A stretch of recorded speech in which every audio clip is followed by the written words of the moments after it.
The Pretty Sister of José. Chapter 1. It had taken him a long time, and it had cost him, José, much hard labor, to prepare for his aged grandmother and Pepita the tiny home outside Madrid, to which he at last brought them in great triumph one hot summer's day, when the very vine leaves and orange trees themselves were dusty. It had been a great undertaking for him in the first place, for he was a slow fellow, José, slow as he was dull and kind and faithful to Pepita and the grandmother. He had a body as big as an ox, and a heart as big as his body, but he was slow and dull in everything but one thing, that was his carpenter work.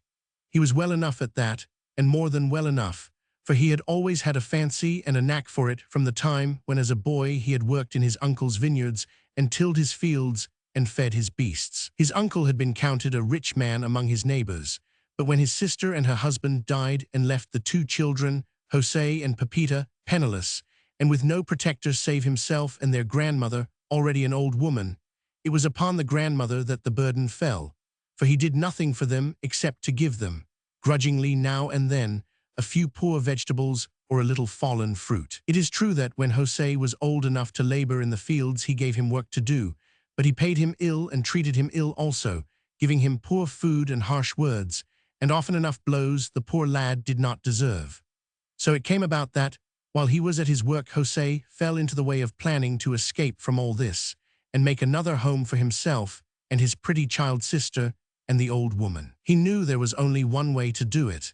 If he could carry his one gift where it would be of more use to him than it could possibly be in a poor small village, if he could carry it to a market where there were more people and where work was better paid for. Where the king and queen were, of course, there must be more money, and one could find more to do and live better. It was Padre Alejandro, the village priest, who had suggested this to him first. He was a kind, jovial old fellow, the padre, and had seen something of the world too long ago, which was perhaps why he was never very hard upon a simple sinner who went to confession, and could give a bit of unecclesiastical advice now and then. He had always been kind to José, and as Pepita had grown prettier and prettier every day, he had often spoken of her to old Jovita and said she should be well taught and taken care of, and once even, when she had come into the house with a basket of grapes on her little head, rose flushed. With the hot day, her black hair curling in moist silken rings on her forehead, he had been betrayed into the worldly remark that such pretty young things ought to have something brighter to look forward to than hard work and scant fare, which made them old before their time and left them nothing to look back upon. But he only said it to Jovita, and Jovita only stared a little, it never having occurred to her that there was anything much in the world but hard labor and poverty. And what difference did it make that one was pretty, except that it became more probable that some gay, lazy fellow would pretend to fall in love with one, and then after marriage leave one all the work to do and a house full of hungry children to feed. She had seen that often enough. Had it not been so with Pepita's mother, who died at 25, almost an old woman, worn out with trouble and hard usage. But afterward, when Padre Alejandro saw José, he spoke of Pepita to him also, though only as if incidentally among other things. She should marry some good fellow who could take care of her, he said. If you go to Madrid, it will also be better for her.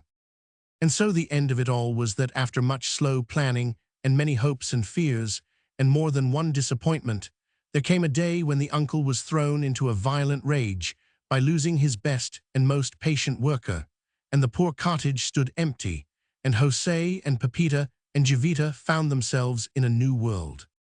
What a new world it seemed to them all. Through the help of Padre Alejandro and an old friend of his, José had work bringing him pay which appeared absolute wealth to him. The cottage, with its good walls and roof, its neat rooms and garden, being compared with the mere hut they had left behind, seemed a palace. For the first few days, indeed, Jovita was scarce at ease. To feel no necessity for heavy labor, to have food enough, to be so comfortable seemed unnatural, as if it might finally bring disaster. But it was not so with Pepita. All the joy of youth, all its delights and expectations filled her heart. To be so near the great, grand city, to look forward to seeing all its splendors, to walk in its streets, to share in the amusements she had heard of, this was rapture. If she had been pretty before, she became now 10 times prettier, Her lovely eyes grew larger with laughter and wonder and joy. Her light feet almost danced. Her color was like that of a damask rose. Each day brought new innocent happiness to her. When José came home from his work at night, she sat by his side and asked him 1,000 questions. Had he seen the palace? Had he seen the king or the queen? What were the people doing? Were the public gardens beautiful? And then she would take the guitar which had belonged to her gay father in his gayest days, and sit out in the little garden, among the vines and lemon trees and oleanders, and play and sing one song after another, while José smoked and rested, and wondered at and delighted in her. It was she who had inherited all her father's gaiety and spirit.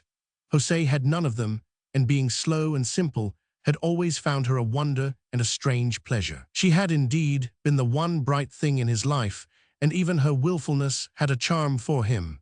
He always gave way to it and was content. Had she not even once defied the uncle when no one else would have dared to do it, holding her little head up and confronting him in such a burst of pretty rage that the old curmudgeon had been quite quelled for once in his life, and had ever afterward treated her with a kind of respect, even saying to a neighbor that the lad was a fool, but the little devil had something in her, after all. In all his plannings, it was Pepita José had thought of first. Madrid to him was only a sort of setting for Pepita, the clean, comfortable cottage a home for Pepita, the roses and lemon blossoms she would wear in her hair. Under the fine grapevines, she would sit in the evening and play on her guitar. His wages would give her comfort and buy her pretty, simple dresses. And then everyone would see her beauty, and when she went to Mass, or with himself and Jovita to the Prado or the Paseo de la Virgen del Puerto, people would look at her and tell each other how pretty she was, and all this would end in time in a good marriage perhaps. And she would be loved by some nice fellow and have a home of her own and be as happy as the day was long. There was only one obstacle in the way of this excellent plan. It was only a small obstacle, but it was Pepita herself. Singularly enough, Pepita had a fixed antipathy to marriage. She had early announced her intention of remaining unmarried, and those young men who in her native village had desired to make love to her had been treated with disapproval and disdain. Knowing as little of love as a young bird unfledged, her coldness was full of innocent cruelty. She made no effort to soften any situation. She was willing to dance and laugh and sing, but when she found herself confronting lover-like tremors and emotion, she was unsparing candor itself. "Why should I listen to you?" she had said more than once. "I do not love you, you do not please me. When you wish to marry me, I hate you. Go away and speak to someone else." "I will never marry anyone," she said to José. "I will stay with you and be happy. Girls who marry grow ugly and are wretched. Their husbands do not love them after they are married. They must work and slave and take care of the house and the children. Look at Tessa. Her husband used to be wild about her. She could make him pale with misery if she turned away from him. He used to follow her about everywhere. Now he makes eyes at Juanita and beats Tessa if she complains. And don't we both remember how it was with our mother? I will never love anyone and never be married. Let them love me if they are so stupid, but I will be left alone. I care nothing for any of them." The truth is that José knew it was what she remembered of her mother's unhappiness and what Jovita had told her, which was the foundation of all this. Did he not remember it himself, and remember with a shudder those first miserable years of their childhood, the great, beautiful, wretched eyes of their mother, their gay, handsome father, and his careless cruelty and frequent brutality? Had not Pepita and himself clung together, hidden in the loft at night, listening to their mother's sobs, and often to the sound of blows and curses rained down upon her, because she was no longer a beauty, and there were beauties who had smiles to bestow on handsome fellows who were free, and even upon those who were not. It was enough to irritate any handsome fellow, this one had thought, to come home to a squalid place after enjoyment, and be forced to face poverty and children and a haggard wife with large staring eyes, red with weeping.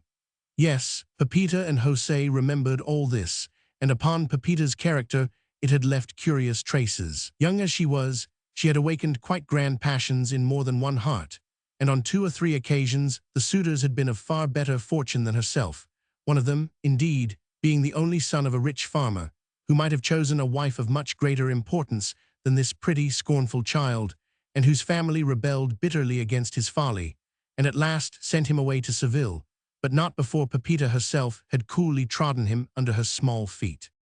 "I like you less than any of them," she said, fixing her great, direct eyes upon him when he revealed his frenzy. "Go and marry that girl your father chose for you if she will have you. They have no need to be afraid and speak ill of me. I don't want you. I can't bear to have you stand near me." To José, it never occurred to complain of her, but Jovita's sense of worldly advantage was outraged at this time, and she did not hesitate to express herself with much freedom and grumbling. "God knows I want no haste," she said, "but this is a chance for any girl, and see what a fool she is. But that is as it always happens. There will come along some worthless fellow, and she will be fooled like the rest, and be ready enough to run after him." "I," said Pepita, who stood in the doorway. "I," and she opened her dark eyes in genuine anger and amazement. "Yes, you," answered Jovita, "and you will be worse than any of them. Girls who think themselves too good to be spoken to are always easiest to coax when they find their match. Let him come, and you'll drop like a ripe grape." "He will never come," said Pepita. "Never," and there was not a shade of doubt in her look, nothing but cold indignation at Jovita's ill humor. "I'm not afraid of men, they are all stupid. They think they can have anything they want and they can have nothing. They have to ask, and it is the girls who can say no, and then they are miserable and beg until one detests them. If anyone said no to me, I would not let them see it hurt me. They should think I did not care." "You will not always say no," grumbled Jovita. "Wait till the day for yes comes. You'll say it fast enough. That's the way with women." A bewitching little smile slowly curved Pepita's lips and crept into her eyes. "I am not a woman," she said, looking out at the sun-warmed vineyards. "He said so himself. Felipe said, 'You are not a woman, you are a witch, and no one can touch your heart or conquer you. I will be a witch.'" Secretly, she had liked those words better than any of the adoring praises she had heard before. She liked the suggestion that she was invincible and safe from all danger, to be a witch, to be free from all this disastrous folly, to be unconquerable. Yes, that pleased her. It was not her fault that they would fall in love with her. What did she do to them? Nothing. She never allowed them to come near her or touch her. She never gave them tender glances or words. She laughed and was Pepita, that was all. Then it was no fault of hers. And yet her little heart was warm enough. She loved José passionately, she loved Jovita, she loved little children and animals, and they loved her in return.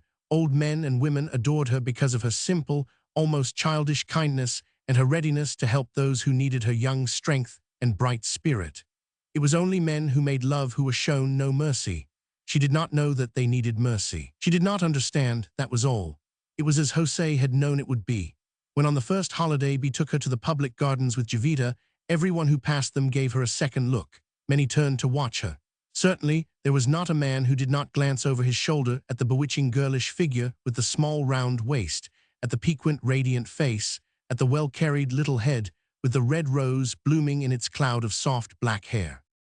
Took her to the public gardens, 35. It was not long before 2 or 3 who were José's fellow workmen sought him out and greeted him with great warmth. They had, it appeared, a great deal to say and many attentions to lavish upon him. Such a fine fellow, this José, such a good fellow, such a workman as was seldom seen in Madrid, and what a fine day for pleasure. And the Paseo de la Virgen del Puerto, there never were such gardens for sport. And all the time each one looked at Pepita, and lucky indeed was the man with mother and sisters to help him to make friends. And never had old Jovita met with such civilities and encountered such deference. Pepita had the joy of a young bird in its first flight. The air of gaiety enlivening everything, the people in their holiday clothes, the blue sky, the sunshine, the cheap simple pleasures of the day were intoxicating delights to her. She made friends with the girls and their parents, and was even gracious to the young men who hung about José, and somehow seemed to find his neighborhood more attractive than any other. It was from one of these young men, his name was Manuel, she first heard of Sebastiano, the gay, the wonderful, the renowned Sebastiano. He had asked her, this Manuel, if she was going to the Plaza de Toros to see the bullfight the following week, and when she said she did not know, that she had never seen a bullfight, he found a great deal to say. He described the wonders of the great bull ring, where 12,000 people could be accommodated, and where grand and beautiful ladies, richly dressed and surrounded by their lovers and husbands, uttered cries of joy and excitement as the fight became more dangerous. And both bulls and toreadors showed greater courage and fire. He described the costumes, the music, the picadors dashing in upon their horses, the banderilleros with their darts and ribbons, the matador with his reckless daring, his nerves and muscles of steel, and his lightning leaps. And then he described Sebastiano. Never before, it appeared from his enthusiasm, had Madrid known such a matador as Sebastiano. Never one so handsome, so dashing, so universally adored. When he appeared in the ring, what a roar of applause went up. When he made his proud bow to the president and said, "I go to slay this bull for the honor of the people of Madrid and the most excellent president of this tourney," and threw his hat away and moved forward, waving his scarlet cloak, what excitement there was awakened. Songs were sung about him in the streets, fans were ornamented with pictures of his daring deeds, there were stories of great ladies who had wept their eyes out for love of him, and as to the women of his own class, there was not a girl in Madrid who did not dream of him. "Why," said Pepita in her cold, soft voice, and with the simply cold and curious look in her great, richly lashed eyes. "Because they are in love with him, all of them," replied Manuel sweepingly. "Why?" said Pepita again.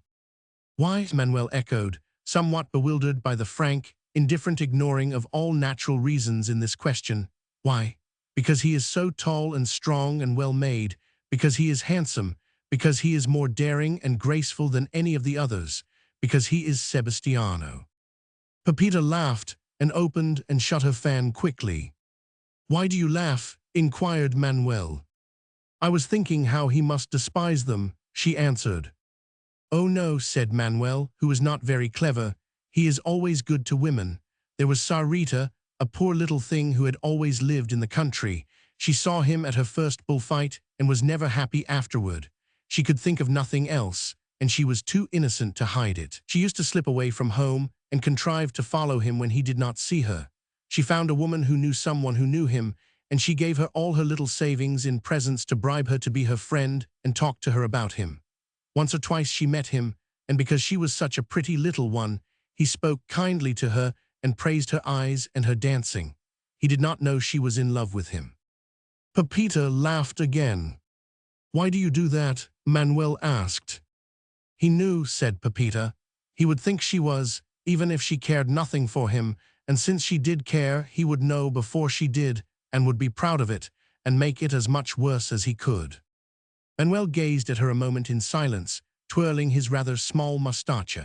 This beautiful, cool, mocking little person, the melting softness of whose eyes and lips should have promised such feminine tenderness and emotion, bewildered him greatly.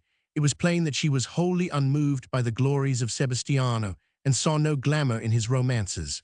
What other girl would have asked why? And in that tone, it was difficult to go on with his story. "He could not help it that she was in love with him," he said, "and she could not help it." "Why?" inquired Pepita for the third time, and with a prettier coolness than before. "Why?" stammered Manuel. Because that is the way with all of them." Pepita showed all her little gleaming teeth, and then put the stem of a rose between them and held it there like a cigarette as she looked under her eyelashes at the people. The rose was not as red as her scornful little mouth. "He was always kind to her when he saw her," continued Manuel. "Once he gave her his divisa. When she died, she held it in her hand and would not let it go. It was buried with her. She was a pretty child, Sarita, but she had always lived in the country and knew nothing." "I have always lived in the country, and I know nothing," said Pepita, mocking him with her great eyes. "But I can help anything I choose. It should be the others who cannot help it."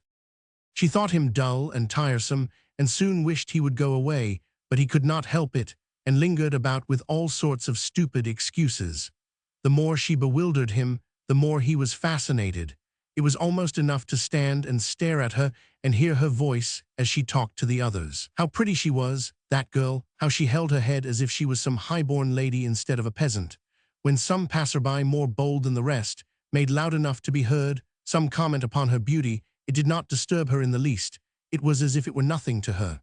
Was it possible that there could live a girl who did not care that she was so pretty?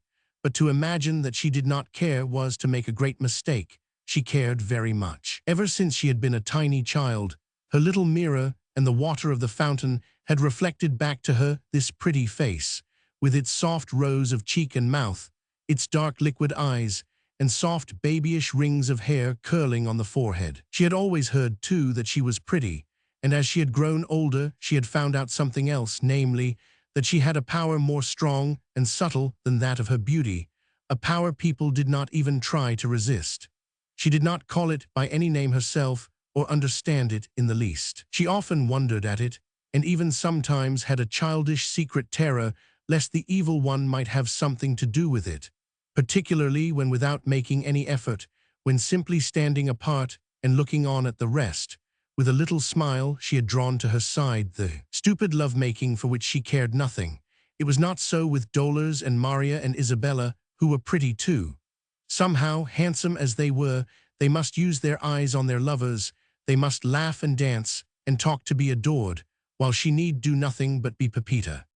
When late that evening, she sat with José under the vines, the air about them heavy with jasmine and orange and lemon blossoms, she asked a great many questions about the bullfight. It must be a grand thing to see, so many people, such gay colors, such music. José could describe it better than Manuel. He must tell her all about it. He described it as well as he could, and in spite of his slow speech made quite an exciting picture for her, or rather she found it exciting, as she found all things just now in their novelty. Before Jovita and she had arrived, while he was making his small preparations for them, he had seen a bullfight or so, and no point of detail had escaped his deliberate mind. He always remembered things, José. "But you shall go," he said. "You shall go and see for yourself the very next time. It comes next week. We will go and take Jovita." Pepita clapped her hands for joy. She sprang up and danced a few steps in her childish delight. "That will be happiness," she said. "What happiness? Perhaps the king and queen will be there." "You will see Sebastiano," said José seriously. "I do not care for Sebastiano," cried Pepita petulantly. "You do not care," said José in blank amaze, "for Sebastiano. You do not care." Pepita shrugged her shoulders. "They talk too much of him," she answered, "and he is too vain. He thinks all women are in love with him, and that if a girl comes from the country she knows nothing, and will die of love if she only sees him." "I did not know that," said José, staring. "I never heard them say so. They call him a fine fellow." "I never heard them say so," Pepita answered scornfully, "but I know it. I am sure he is a fool," which remark caused José much bewilderment and led him to reflect long and deeply, but did not, however, lead him to any conclusion but that Pepita was ruled by one of her caprices. He was rather afraid to admit that he himself had enjoyed the magnificent honor of seeing this great hero out of the ring, that through a quite miraculous favor he had even been allowed to speak to him, and to hear him speak as he stood, the center of a circle of admirers in a wine shop. He had been saving this to tell Pepita, but now he thought it well to save it a little longer. But when the day of the bullfight arrived, it was not possible to conceal it. Ah, the wonders, the splendors of that day from the first hour. At its very dawning, Pepita was up and singing. Jovita must take her rest, that she might be in her best humor to enjoy the festivities and not spoil them by grumbling. Pepita needed no rest. Her little feet danced as she moved. As she made her preparations for the morning meal, she chatted incessantly to José, asking 1,000 questions. Everything conspired to add to her joys. The sky was deep, brilliant blue, but there was a light breeze to make the heat bearable. The birds sang until their little throats throbbed. The flowers in the garden seemed to have flung out new masses of bloom to make the small world about them brighter. In her chamber near the roof, Pepita's gala dress lay upon her bed, her new little shoes upon the floor. She had seen them in the moonlight each time she had awakened in the night. A year ago it would not have seemed possible that such pretty finery could ever be hers, even in dreams, but now almost anything seemed possible in this new and enchanting life.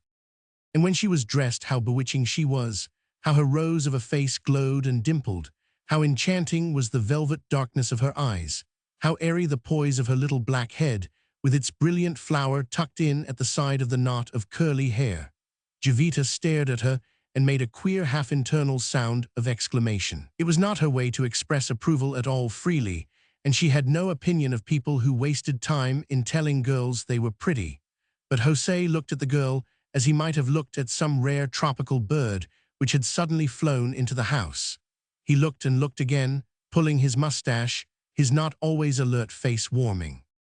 "Yes, yes," he said, "it all looks very well, that dress is pretty.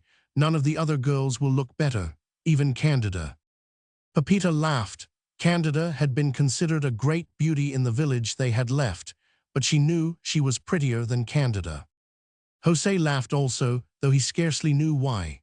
Then with rather a cautious and uncertain air he produced a gay fan, a cheap one, but brilliant with color. "This," he began. Pepita caught it from him and unfurled it with a quick turn of her wrist.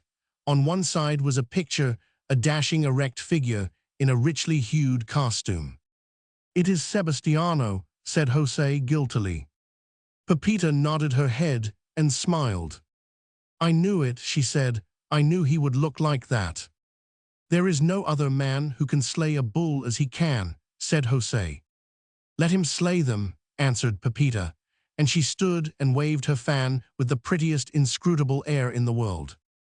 The journey to the Plaza de Toros was almost as delightful as the bullfight itself to Pepita. The streaming crowds of people, all bent in one direction and all in their gayest dress and mood, laughing, jostling each other, chatting, exchanging salutations and jokes, the grand carriages rolling by with fine ladies and gentlemen in them, the rattling old diligences, omnibuses, and tartines, whose passengers seemed more hilarious than the occupants of the more splendid equipages, the ringing of mule bells, the shouts of drivers, the cracking whips, the sunshine, the color, the very dust itself, all added to the excitement of the hour. And as they made their way through the throng, it was again as it had been that first Sunday at the Paseo de la Virgen del Puerto.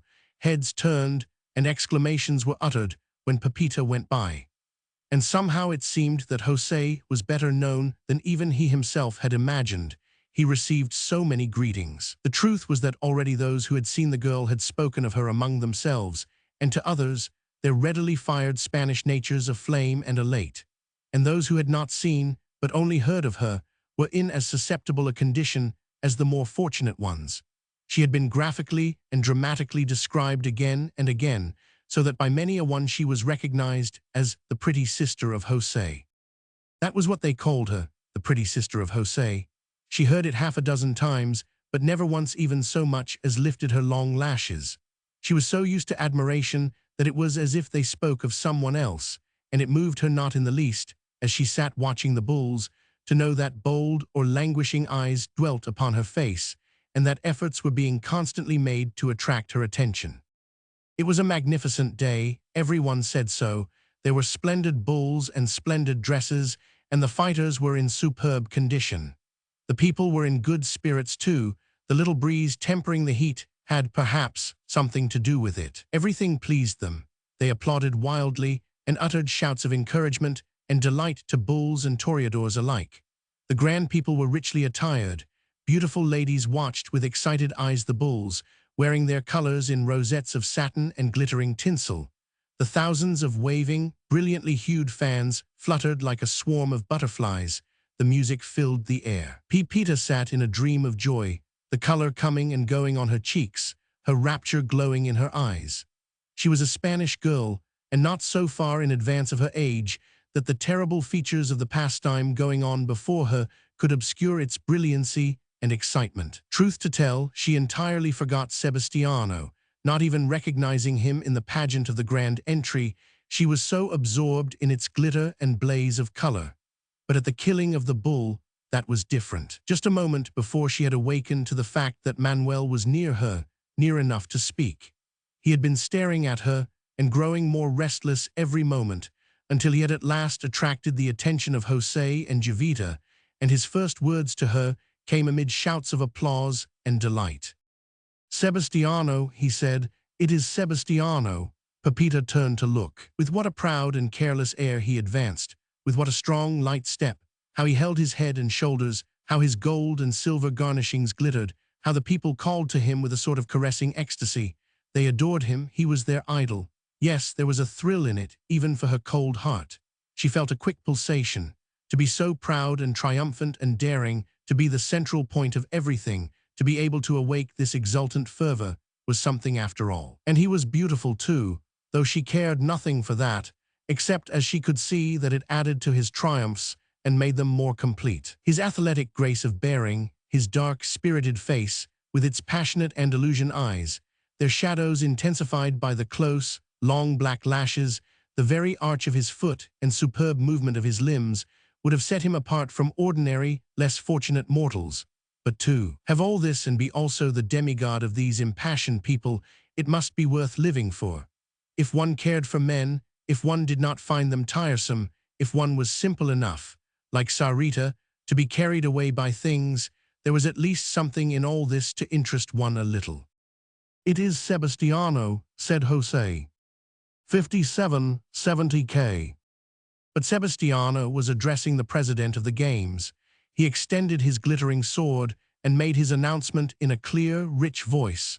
Pepita listened as he spoke, and then the most thrilling excitement of the sport began. It was no child's play Sebastiano had before him. The fierce black bull glaring at him with bent head and fiery eyes, uttering low, muttering bellowings of rage as he tore at the earth, throwing up the dust in a cloud, was a foe worthy of his mettle. He was a bull with vicious points and treacherous ones. Already goaded to fury by the play of the picadors and bandrilleros, he must be watched, studied, excited, baffled. Not one of his movements must be lost, or even regarded as trifling. Wariness, quickness, magnificent daring, the subtlest forethought, all were needed. What play it was! What a match between brute cunning, power and ferocity, and human courage, adroitness and calculation. The brilliant, graceful figure was scarcely a moment in repose. It leaped and darted, the bright cloak waving, inviting, the bright sword glittering in the sun. It toyed with death and peril, evading both with an exultant grace and swiftness marvelous to behold, and rousing the onlookers to shouts of joy and triumph. Even old Jovita wakened to a touch of fire, which seemed like a renewal of her long-past youth. José and Manuel joined their cries with the rest. Pepita felt again, yes, more than once, that sudden throb and thrill. And when at last the end was reached, with what a superb spring the last splendid blow was given, no need of a second, the bull staggered, shuddered, fell forward upon his knees, sank upon his side. Sebastiano stood erect, a brilliant, careless, triumphant figure again, the air resounding with deafening applause. "You have seen him," cried Manuel to Pepita. "You have seen Sebastiano." "Yes," she answered a little breathlessly, "I have seen him." And even as she spoke, she knew that he had seen her. She knew it even before Manuel spoke again in great excitement. "He looks this way, he looks at us, at you." It was quite true. Something had attracted his attention to the tier of seats in which they sat, some cry, who knows what, perhaps some subtle magnetic influence. He turned his head with a quick movement, and his eyes fell and fastened themselves instantly upon the brilliant little face, glowing like some bright flower among those humbler and less blooming. "He looks at you, Pepita," said José. "He looks at you and at Jovita," Pepita answered, and she laughed and turned her face away. But not before Sebastiano had seen it well. It was fate. Yes, he knew that. He had been loved often, he had had romantic adventures, but it had always been he who had received and the others who had given. He had always remained Sebastiano, the hero, the adored. And now he stood and looked at a little head half concealed by a fan and forgot for a moment where he was, and that the people were still shouting their applause in deafening tumult. Chapter 2. Pepita and the others, Manuel with them, ended their gala day with still another festivity. They dined together at a little café and heard the bullfight fought over again by those around them. At a table near them sat 3 chulos, who talked together in voices loud enough to be heard throughout their meal. And it was of Sebastiano they spoke, giving dramatic recitals of his daring deeds, telling each other of what he had done, of what he could do, and that Madrid had never seen his rival or peer. And then his conquests. It was true that noble ladies, beautiful and noble, had sent him messages and tokens. Gonsalvo, who was his intimate friend, could tell many things if he chose. Sebastiano had brilliant triumphs. Once he had even been in great danger because the woman who loved and sought him was of such rank that her relatives would have resorted to the stiletto rather than allow her infatuation to continue. But it is said truly that he had no love for her, that he has little for any of them, said one. They run after him too much, these women. But there was one today, began one of the others. I heard it of Alfonso. He saw her at the bullfight, Sebastiano, and tried to find out. He made a movement at this moment which brought Pepita directly within his view. She had been hidden from him before by the figure of Jovita. He stopped with his wine untasted and stared at her. A moment later he bent forward and spoke in a lower tone to his companions, who turned to look also. Alfonso had pointed her out to him as she left the Plaza de Toros, and he had recognized her again. The little one is there, was what he said, behind you. He asked if any of us had seen her before, if we knew her name. Pepita did not hear him, and did not know that from that hour they would all know her, or that at least there would be few of them who did not. For Sebastiano to show an interest in a woman, to even go so far as to ask her name, was such a new thing that it must be spoken of and attract attention to her, and that she was not a fine lady, but only a pretty unknown girl with a rose in her hair, made the matter all the more exciting. When she fell asleep, tired and happy that night, already she was on the road to fame. Sebastiano, who was the adored of his order, who in spite of his adventures sought no woman, had asked her name, had made efforts to discover it, and had learned that among those who had had the good fortune to see and speak to her, she was known as the pretty sister of José. A week from this time José came home one evening bringing Manuel with him. Manuel was often with him. In fact, he had many friends. Almost every day some gay or grave young fellow managed to attach himself to him, and somehow the acquaintance always shared itself soon afterward with Pepita. But Manuel appeared oftener than the rest, having a timid obstinacy and seeming only puzzled and not discouraged by the indifference which sometimes ignored his very existence. On this particular evening he was moved from his usual calm, and so was José. They had seen Sebastiano. They had spoken to him. In the presence of a circle of his friends and admirers, he had drunk wine with them. We were passing the wine shop, and we saw him, explained Manuel, and we went in to look on a little and hear him talk. One of the chulos who stood near spoke to him quickly when he saw us, as if he knew us, and presently the same chulo came and spoke to José, and soon Sebastiano came and spoke too. The one who approached us first was one of the three who drank at the table near us on the evening after the bullfight. Once, in his boyhood, Sebastiano lived near the village you left. He knew Padre Alejandro and some others. He was pleased to see José and speak of them. It was as if they were friends at once. He has a good heart, put in José. They all say that of him. He remembered everything, even old Juan, who lived to be 100 and was bent double. He asked if he lived yet.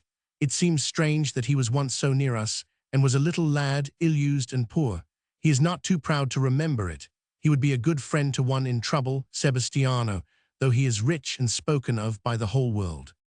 So great a celebrity José was convinced must be known to the entire universe. That night, as Pepita made ready for her bed, old Jovita, who had already retired, lay and looked at her.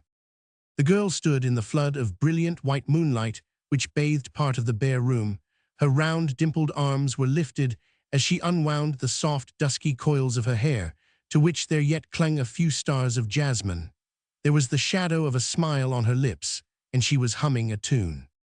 "What does he want with José, this Sebastiano?" said Jovita grumblingly. "Who knows?" said Pepita. "He wants something," Jovita went on. "They don't make friends with those beneath them for nothing, these fine ones.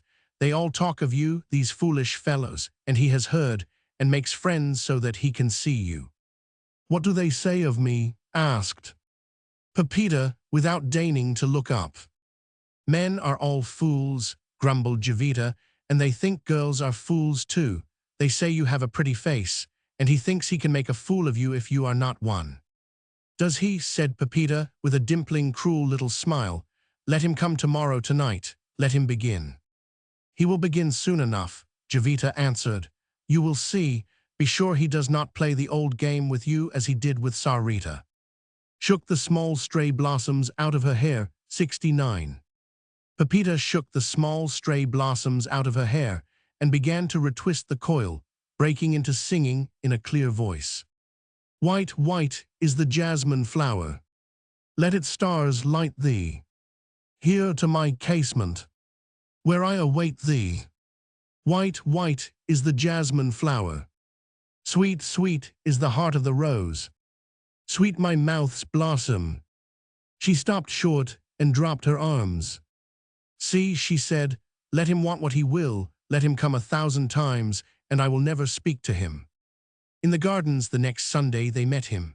Pepita was talking to a young girl whose name was Isabella and whose brother, Juan, was following in the footsteps of Manuel and the rest. It was Isabella who first saw the matador and uttered an exclamation. Your brother is coming, she cried, with Sebastiano. José's simple face was on fire with delight, but Sebastiano looked less gay, and his step was less carelessly buoyant than it had been in the bull ring. As he approached the group, he looked only at Pepita, but Pepita looked only at José, her eyes laughing. Jovita is cross, she said. She has been asking for you. She wishes to go home. Sebastiano's eyes were fastened upon her face, upon her red lips, as she spoke. He had heard that she was like this, that she gave her glances to no man, that she was prettier than the rose in bloom and as cruel as a young hawk, and his heart beat as he found himself near to her. Since the hour he had seen her, he had thought only of how he might see her again, of how he might find her. He had made one bold plan after another, and had been forced to abandon each of them, and then mere chance had thrown José in his path. And now, the instant he approached her, she was about to elude him. He spoke a few hurried words to José. It was too early to go away. The pleasure of the day was scarcely at its height. He wished to entertain them. They must not go. I will go and speak to Jovita, said José, and he went, leaving the four together. The two simpler ones were somewhat abashed by the splendor of the dashing figure. They gazed at it with mingled curiosity and joy. To be so near it was enough, without effort at conversation. Sebastiano moved to Pepita's side. A Spanish lover loses little time. I saw you, he said, at the bullfight. Pepita looked over his shoulder and smiled at a passing woman who had greeted her. Her face dimpled, and she showed her small white teeth. It was as if she did not see the matador at all. It was at the bullfight, he persisted. 2 weeks ago, you had a red flower in your hair as you have today ever since. It was not true, Pepita said gaily to Isabella, what I said of Jovita. She is always cross, but she does not wish to go home. She met an old woman she knew in her young days and is enjoying herself very much. Why did you say it? Asked Isabella with simple wonder. Because I wished to go home myself. Truly, said Isabella, why is that? I am not entertained so much today, answered Pepita. We will make it more amusing. 75. We will make it more amusing, said Sebastiano eagerly. It shall be more amusing. There is Jovita with her old woman now, interrupted Pepita. I will go and speak to them. She was gone the next instant. Her movement was like the flight of a bird. Sebastiano stood and stared after her in silence until Juan addressed him respectfully. She is very wonderful, he said. She changes her mind before one knows. Just before you came, she said she was amused and wished to remain. Perhaps, began Sebastiano, much discomforted, perhaps it was I. Ah, Senor, said Juan, with great politeness, never. It is said that she always does what she chooses, and she chooses to do 1,000 things. That is because she is so pretty, said Isabella. She is so much prettier than all the others, and she does not care. A woman who is so pretty as that, remarked Juan sententiously, need not care. She says, put in Isabella, that if she does not care, others will, but if she should care, the others. She stopped, meeting Sebastiano's eyes and becoming a little confused. What would happen then, he said, if she should care? I do not know, said Isabella, but she never will, never. But if she changed often toward others, Sebastiano found no change in her mood toward him. They did not leave the gardens until late in the day. Jovita was enjoying too greatly the comradeship of her old woman and was ready to enjoy any pleasure offered to her. Sebastiano had a full purse and perhaps understood old women of Jovita's class. He made himself very agreeable to these two, finding them the most comfortable seats and supplying them with things good to eat and drink, over which they gossiped together, leaving the young ones to amuse themselves as they pleased. They were very gay, the younger ones. Even Manuel, elated by the presence and hospitalities of Sebastiano, made little jokes, but none of them were gayer than Pepita. She was the center figure of the party. They all looked at her, listened to her, were led by her slightest caprice. They went here and there, did this or that, because she wished it. It was Sebastiano who was the host of the hour, but by instinct each knew it was Pepita who was the chief guest, who must be pleased. "Is she pleased?" the matador asked José once in a low-toned aside. "Does she not entertain herself?" "Does she not say so?" answered José with some slight secret misgiving. "I do not know," said Sebastiano, looking down. "She does not speak to me." José pushed his hat aside and rubbed his forehead. His respect for Pepita's whims had begun early in life and was founded on experience. "She is young," he faltered. "She is very young. When she enjoys herself she—" He paused with an uneasy movement of his shoulders. It was quite terrible to him that she should treat with such caprice and disdain so splendid and heroic a person, but he knew there was nothing to be done. "She admires you," he said, with courageous mendacity. "She saw you at the bullfight." "She will be there again. You will take her the next time," said Sebastiano. "Yes," answered José. "She has asked that I will. It was the greatest pleasure of her life." But it was true that during all the afternoon she had never once spoken to Sebastiano. She had been as gay as a young bird, and the spirit of the party, her laughter, her pretty mockeries and sauciness, had carried all before them. Manuel had been reduced to hopeless slavery. Isabella had looked on in secret reverential wonder. Jovita's old woman had glanced aside again and again, nodding her head and saying sagely, "Yes, she will always have it her own way, the little one. You are lucky in having such a grandchild. She will never be a load." But throughout it all Pepita had managed it that not one of her words had fallen directly to Sebastiano. If he spoke to her, she gave her answer to the one nearest to him. If he did not put an actual question to her, she replied merely with a laugh or a piquant grimace or gesture, which included all the rest. It was worse than coldness. To the others, it was perhaps not perceptible at all. Only he who searched for her eyes, who yearned and strove to meet them, knew that they never rested upon him for an instant. And then when he so daringly arranged that José should invite him to return home with them, to what did it all come? He was lured to old Jovita's side by the fact that at the beginning of the walk Pepita kept near her, and no sooner had the old woman involved him in tiresome talk, from which he could not escape, than the small figure flitted away and ended the journey homeward under the wing of José, and accompanied by Manuel and a certain gay little Carlos, who joked and laughed like a child. And when after they arrived, and the moon rose, and they sat under the vines, though there was gaiety and laughter, he knew, as before, that in some mysterious manner he was excluded from it, though he seemed the honored and distinguished guest. Carlos, who sat near some shrubs in bloom, made a little wreath of white flowers, and as she played and sang to her guitar, Pepita wore it on her head. Then Manuel, not to be outdone, wove a garland of pink oleander, and she threw it about her throat and sang on. Sebastiano forgot at last to speak, and could only sit and look at her. He could see and hear nothing else. It was almost the same thing with the rest, for that matter. She was somehow the center figure round which they all seemed to have gathered, as she sat there playing, a night breeze sometimes stirring the soft ruffled hair on her forehead, which was like black floss silk. And whatsoever she sang, however passionate and tender the wild little song, however passionate and tender her voice, her young eyes had mockery in them, mocked at the words, the tenderness of her own voice, and at those who were moved by it, and most of all Sebastiano knew that she mocked at himself. But he could not go away. Some strange thing had happened to him, it seemed. It was as if a spell had fallen upon him. Better to be mocked than to go away. He stayed so late that Jovita fell asleep and nodded under the shadow of the grapevines, and at last, Pepita put down her guitar and rose. She stood upright in the moonlight and extended her pretty arms and stretched them, laughing. "Good night," she said. "Jovita will amuse you. Already there have been too many hours in this day." She ran into the house with no other ado than a wave of her hand, and the next minute they could hear her singing in her room, and knew she was going to bed. Sebastiano rose slowly. "Good night," he said to José.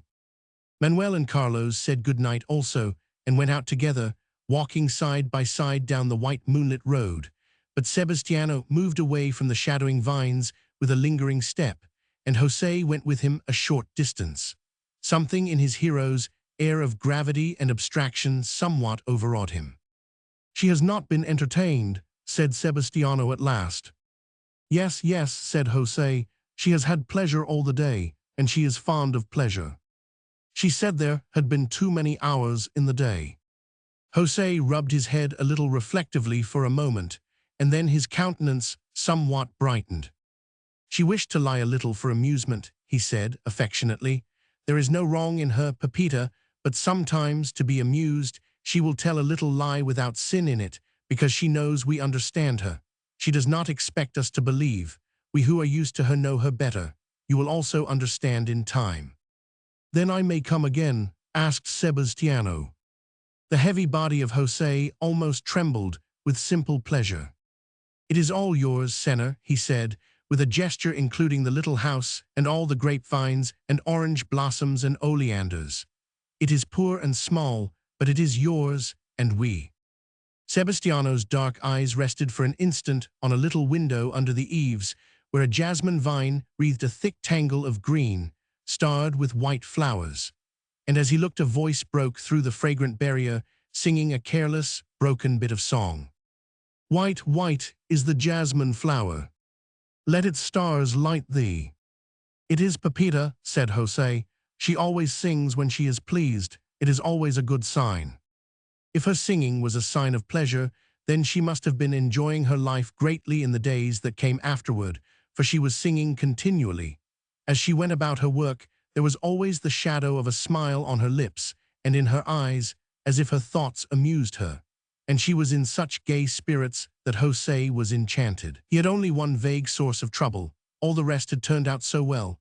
It had all occurred just as he had dreamed, but scarcely dared to hope, in those bygone days when he had been hard-worked and ill-fed and ill-clad. He had a good place, and what seemed by comparison incredibly good wages.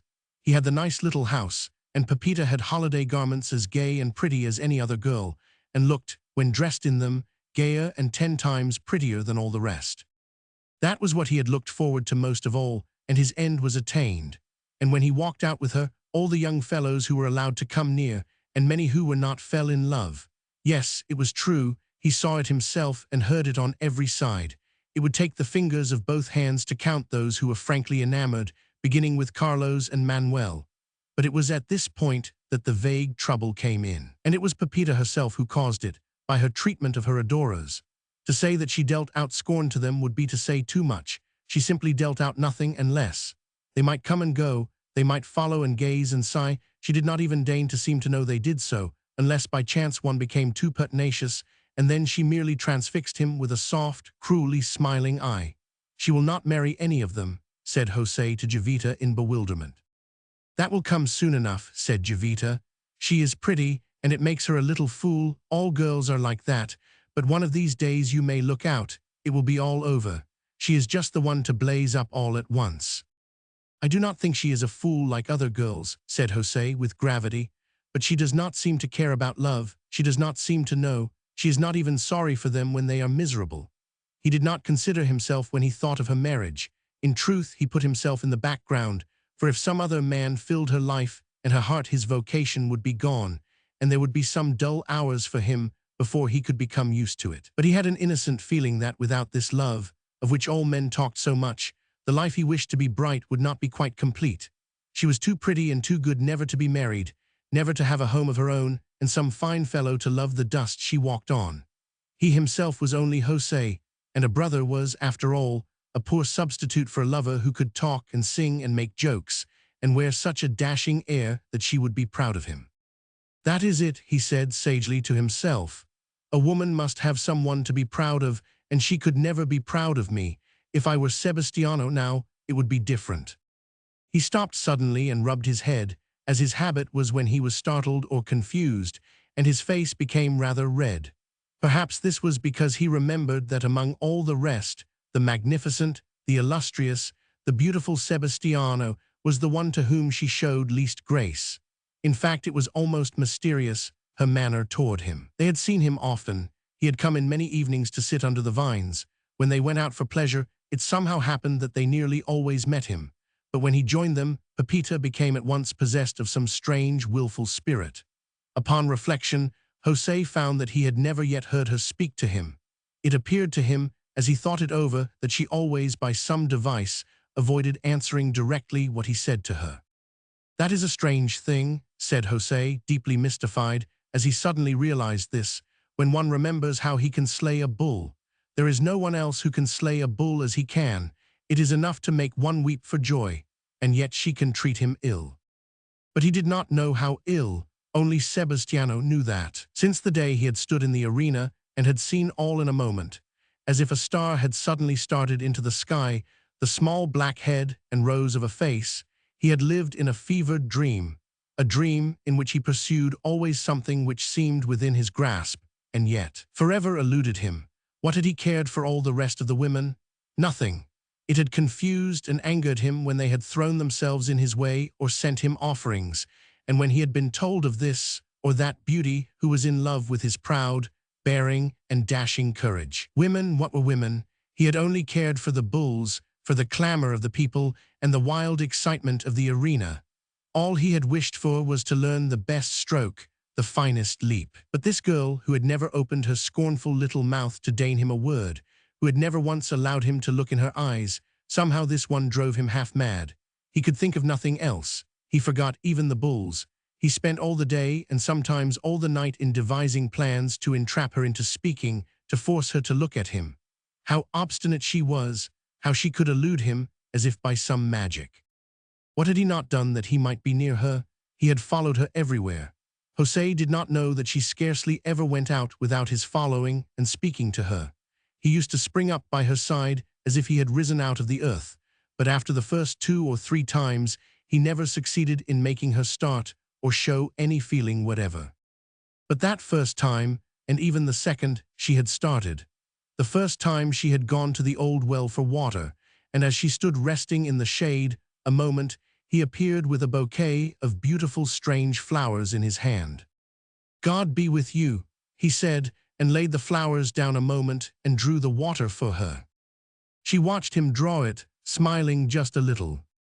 "It will be a fine day for the bullfight," he said, when her jar was filled. She put her hand up and shaded her working eyes as she looked at the blue sky, but she said nothing. "Do you go today to the Plaza de Toros?" he asked. "You shall have good places, the best. They are good bulls today, black Andalusians, fierce and hard to manage. There will be fine sport. You will go." She leaned against the side of the well 95. She leaned against the side of the well and looked down into the water, where she could see her face reflected in the cool, dark depths. The next moment Sebastiano's was reflected also. He held the flowers in his hand. "These," he said, "it was one of the gardeners of the king who gave them to me. They are such as the queen sometimes wears. I brought them that you might wear them at the bullfight." She saw their beauty reflected in the water. She would not look at them directly. They were very beautiful. She had never seen such flowers, and the queen herself had worn others like them, if anyone else had brought them, but it was Sebastiano. And she remembered Sarita. Perhaps he had at some time given some to Sarita, knowing that to a country girl who knew nothing they would seem very grand. Sarita would have been sure to take them. A wicked little look came into her face. She turned as if to take up her water jar, but Sebastiano laid his hand upon it. "You will not speak," he said passionately. "No, nor even look at the flowers I bring you. You shall tell me at least what I have done. Come now, am I a devil? What is it?" She put her hands behind her back and fixed her great eyes upon him for a moment. He could not say now that she had not looked at him. He thought he could keep her, did he, when she did not choose to stay? She, Pepita, She stood there staring at him for a moment and then turned about and walked off, leaving him with her water jar. Let him stand and watch over it all day if he would. She went back to the house and called Jovita. "If you want your water now," she said, "you will have to go to the well for it. It is drawn, and Senor Sebastiano is taking care of it." "Mother of God," said Jovita, staring, "she is mad with her Senor Sebastiano." But not another word could she gain, and before she could reach the well she met a boy carrying the water jar toward the house, and was told that he had been paid to bring it. They went to the bullfight, and as Pepita sat among the rest, outblooming the red flower in her hair, she heard it said that Sebastiano had never before been so magnificent, had never shown such daring and dexterity. "He looks at Pepita," said Isabella to Carlos. When he entered, his eyes found her before he saw anything else. Yes, he saw Pepita, and Pepita sat and watched him with as cool an interest as if the peril with which he played meant nothing. Her lovely eyes glowed under their drooping lashes, but it was only with a momentary excitement caused by the fierce sport. The man was nothing. So it seemed, at least to Sebastiano. It was a bad bull he encountered, savage and treacherous, and maddened by his rage. Once there was a moment when a shadow of a misstep would have cost him his life. There was no time to look at Pepita then, but when the danger was past and he glanced toward her, she was softly waving her fan and smiling up at Manuel as if she had not even seen. "She has a bad heart," he said to himself with fierce impatience. "It is not nature that a young girl should mock at everything and be so cruel and have neither feeling nor even a little fear. She has a bad heart or none at all." He would not look at her again, he swore it to himself, and for a short time he kept his vow, but there came a moment when something, some irresistible feeling, conquered him. It was as if he must look, as if some magic forced him, drew his eyes toward her in spite of himself. And when he had looked, a sharp shock thrilled him, for she herself was looking at him. Her eyes were fixed upon him with a strange steadiness, as if perhaps they had been resting upon him for some minutes, and she had forgotten herself. It was a little thing perhaps, but it was enough for his hot blood and swift-veering, impulsive nature. He had just given the final stroke. He was panting, glowing. The people were shouting, rising in their seats, and repeating his name with caressing, applauding epithets attached to it. Chance had brought him near the seat in which she sat, with Jovita and José and the others near her. They were applauding with the rest, all but Pepita, who only sat and smiled. And in the midst of it Sebastiano made a swift movement, so swift that it was scarcely to be understood, a mere touch of the hand to the shoulder, and something bright, like a many-hued bird, flew over the barrier and fell upon Pepita's lap. It was the knot of gay, rich ribbon which a moment before the matador had worn. "It is the divisa," exclaimed Isabella in an awestruck tone. "It is his divisa," cried José, "his divisa, Pepita. He has thrown it to you yourself, Sebastiano." The next moment he was struck dumb with amazement. Pepita sat upright and broke into a little laugh. She lightly waved her fan. "Why did he not throw it to Jovita?" she said, and with a cruel, careless little movement she swept the divisa from her knee. It fell, and she set her foot upon it. "She has trodden upon it," said old Jovita. "She has done it for pride and to show herself above others. She is ready for the devil. Someone should beat her." "It was the divisa," gasped José. "Sebastiano." Pepita left her seat. It seemed as if something strange must have happened to her. The crimson had leaped to her cheeks, and her eyes were ablaze. "What is it to me, his divisa?" she said. "I do not want it. I will not have it. Let him throw 1,000, and I will tread upon them all, one after the other. Let it lie in the dirt. Let him give it to those others, those women who want it, and him." She would go home at once, not to the pleasure gardens, not anywhere but back to the cottage, and José followed her meekly, struck dumb. He had seen her willful, capricious, childishly passionate, a little hard to understand, many times before, but never like this. What had occurred to her? What had Sebastiano done? Jovita had picked up the knot of gay ribbon and brushed the dust off it, and carried it home with her, grumbling fiercely. She was never averse to grumbling a little, and here, the saints knew, was cause. "For pride," she kept repeating, "for pride, and to show that others are beneath her. Mother of God, The king himself is not good enough for her. Let him come and pray upon his knees that she will go to the palace and wear a crown, and he will see what she will say. It is these fools of men who spoil her, as if there had never been a pretty face before. Let them treat her as she treats them, and she will be humble enough. She was always one of the devil's children with her pride. But Pepita, who heard it all, said nothing, though once or twice she gave her little mocking laugh. Chapter 3. By the time Pepita had reached home, her mood had changed. Her anger was gone, or at least the signs of it were. She sang as she prepared the supper and chatted gaily with José. It appeared that, after all, she had enjoyed the bullfight. It had even been better than the others. She had had great pleasure. She made delightful little jests about everything. She recounted the names of the people she had seen and known. She described to him the dresses of the girls, the airs and graces of the men. She laughed, and obliged José to laugh also, and all the time she looked so pretty, with the queer light in her eyes, the gleam of her little wicked white teeth, and the brilliant spot of color on her cheeks, that she was enough to turn one's head. The moon was at its brightest that night. All the earth was bathed in pure magic whiteness, the whiteness which somehow seems to bring perfume and stillness and mysterious tenderness with it. Such a night, one breathed roses and orange blossoms and jasmine. Pepita sat under the roses and sang and talked, and José smoked and was happy, but still in a state of bewilderment, though the stillness and beauty of the night soothed him and made him content to ruminate without words. Jovita fell asleep. She always fell asleep out of doors on the warm summer nights and indoors by the fire when it was winter. Pepita ceased to talk and sang one little song after another. Then she even ceased to sing and only touched her guitar softly now and then. After a while, José, who had stretched himself upon a bench, fell asleep also.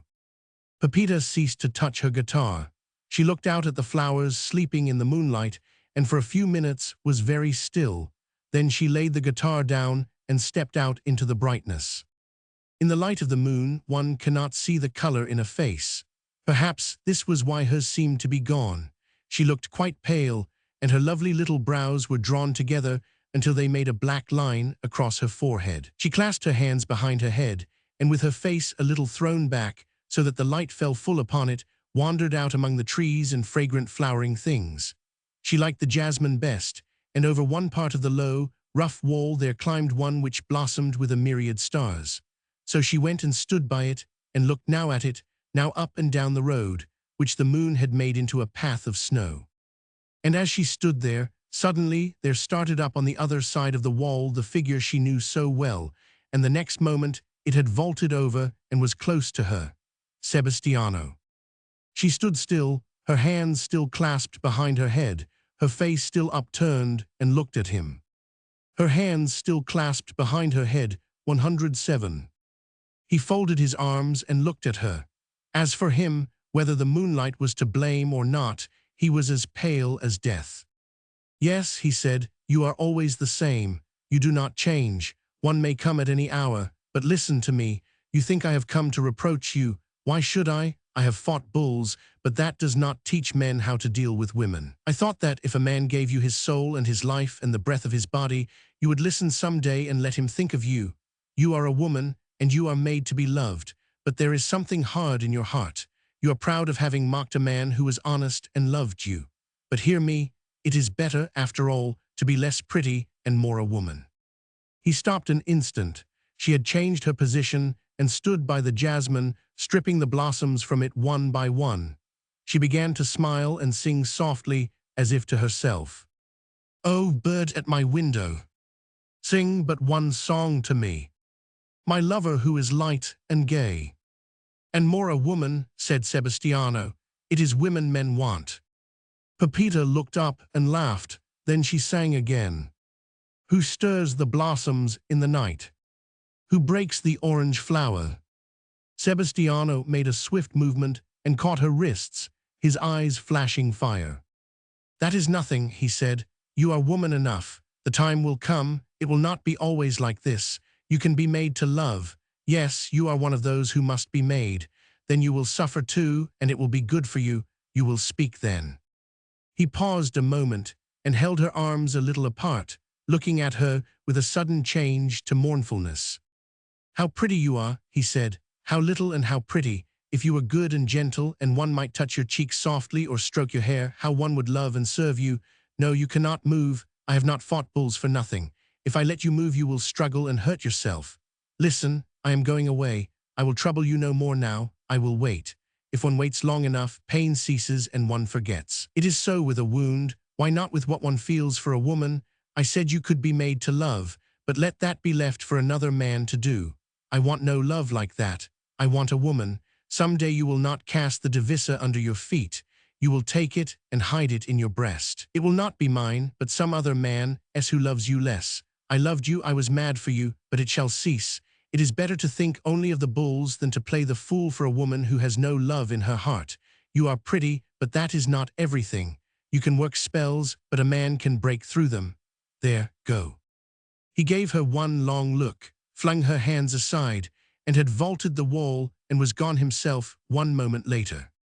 Pepita stood still, with clenched hands dropped at her side, staring with wide, fierce eyes down the white moonlit road. The next evening José came home from his work later than usual. He came down the road with a drooping head and a slow and heavy step. When he sat down to his food, he ate but little, and as he bent over his soup, he heard Jovita scolding. "It is gone," she was saying. "You took it and have thrown it away." "Was it not mine?" said Pepita. "It was mine. I cared nothing for it and have done what I chose with it." José lifted his head and listened. "What has happened?" he asked. "She has thrown away the divisa which I had saved," answered Jovita. "I laid it away, and she has taken it. What harm did it do her that it should lie out of her sight in peace?" "Did you do that?" José said to Pepita. "Was it meant for her?" said Pepita. "I told you he ought to have thrown it to her and not to me." José broke a piece of bread and crumbled it on the table mechanically.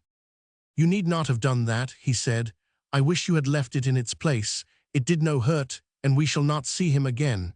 He is not coming any more, and soon he goes away, and who knows what may happen." Pepita walked out of the house without speaking. She did not come back for a long time, and they did not know where she had gone.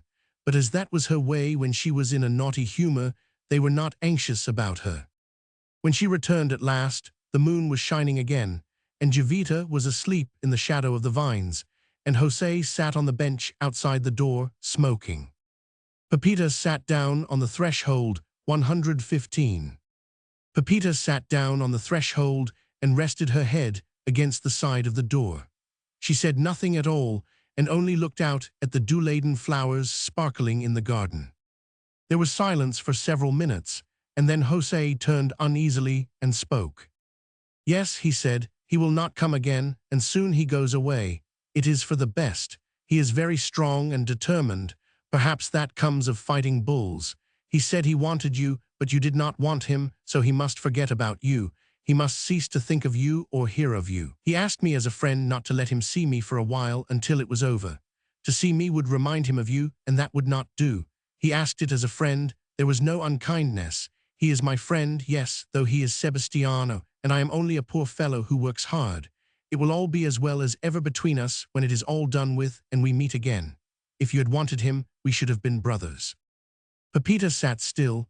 What strange thing had happened to her? She did not know. Something was the matter with her breathing. Something hurt her side, labored in it with heavy beatings like blows which suffocated her.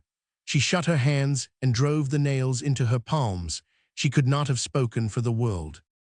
Before José could say more, she rose with fierce suddenness and passed him and was gone again. The poor fellow looked after her small, swift form mournfully. "If she had wanted him," he said, "he would have made her a good husband, and we should have been brothers. But she is not easy to please, and she would not give one a chance who did not please her at first, and there is no one who slays a bull as he does." Pepita flew like a bird until she reached the low wall where the jasmine grew, at the spot where she had stood the night before. There she stopped, panting. The breath of the jasmine filled all the air about her. She looked up the white road.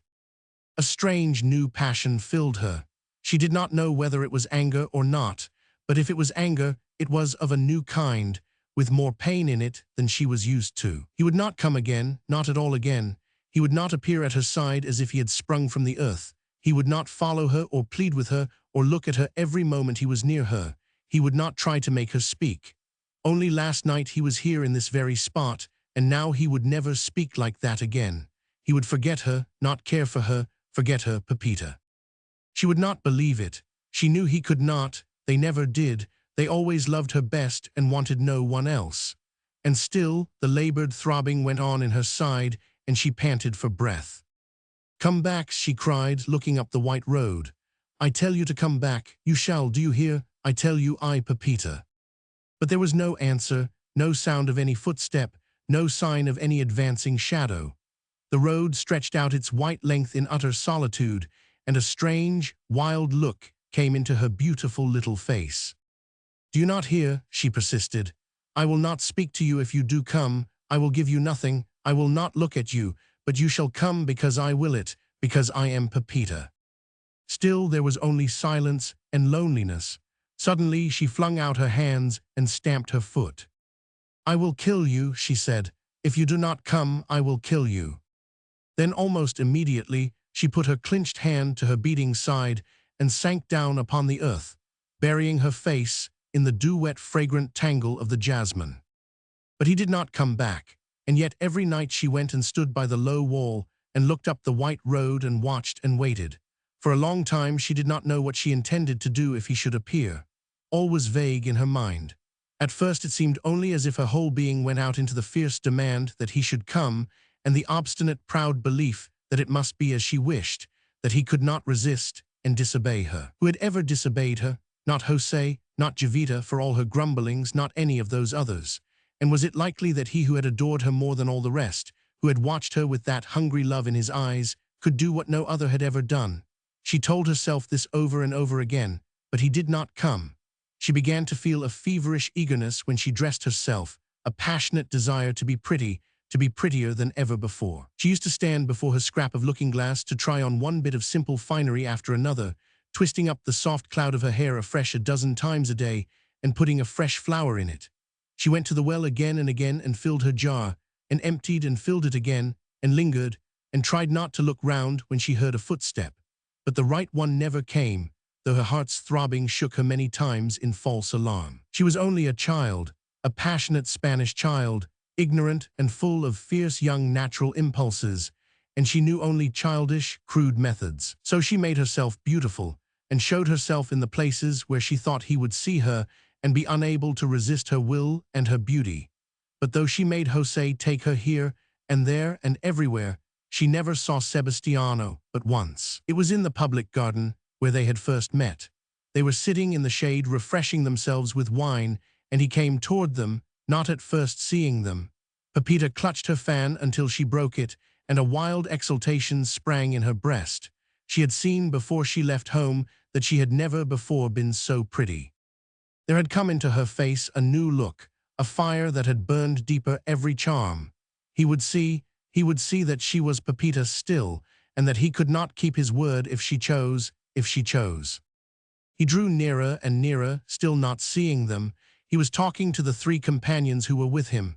He was richly dressed and looked stronger than ever and more handsome and graceful. He came still nearer. No, she would not speak to him. No, he looked up and his eye fell upon them, upon José and Jovita and Pepita. He drew back a step and stood still. He made a low bow to them, a grand bow, such as he made when he was in the bull ring and the people applauded. He turned away and passed on. Yes, without a word. José sighed a deep and mournful sigh and rose to his feet. "Come," he said, "we must go. It is best not to stay. He does not wish to see us, and he asked that I would keep away. It is a pity, but he asked it." The breath was coming in sharp little puffs through Pepita's delicate nostrils. It was as if she had been struck a blow. She walked home as in a sort of delirium. She saw none of those who turned to look at her. She walked faster and faster. Jovita could not keep pace with her. "What is the matter?" said the old woman. "You walk as if you had a devil in you. Your breath is all gone. Are you mad?" At night, when they sat together, Pepita spoke of the next bullfight. José must take her. She wished to go. "It is better that we should not go there," said José. "You know why? He will not like to see you. You saw how it was today. He is not angry, only he is determined not to be reminded. Soon he will go away, and then you shall go with me as often as you wish, but not now. After this week he will be far away, far away. I will go now, said Pepita. I will go without you if you will not take me. Isabella and Juan and Manuel will be glad enough. Let him look at his bulls. She did not know that it was desperation that had seized upon her. She thought it was defiance. Yes, yes, she told herself, breathlessly, he should see her laugh and talk with Manuel and Carlos and Juan and the rest, and then he would be punished. She would hear nothing that José said. She would go. No other bullfight but this would please her. She could scarcely live until the day arrived. She had made for herself a new gala dress. She had a new fan and a necklace she had bought out of her little savings. There was a great crowd. It was known that Sebastiano was to go away, and many had come for that reason, wishing to see him for the last time in the season. At first Pepita was gayer than her adorers had ever seen her. She deigned to talk and smile and listen. She had the restlessness and color of some brilliant-winged bird. Isabella looked at her in wonder. She was never like this before, she whispered to Juan. And then Sebastiano came, and for the time they saw only him. When at last the bull lay an inert mass in the dust, and the people shouted and almost flung themselves from their places into the arena in their excitement, and the gay and superb actor bowed to them again and again, Pepita sat like a little image of stone. She was quite colorless, and her eyes were fixed. She seemed to hear and see nothing until someone spoke to her. Then she rose and looked at Manuel. It is too hot, she said, in a low voice not like her own. I must go, the sun, I have a pain in my head, come. He had not lifted his eyes once to her. It was as if she had not lived, as if she had been Isabella or Carmenita, and he did not give her a thought. No, he had not once looked up. The next day he was gone. She heard José say so to Jovita, who grumbled loudly. She had forgotten her old distaste for these fine ones. And but for her humors he would have stayed, she said.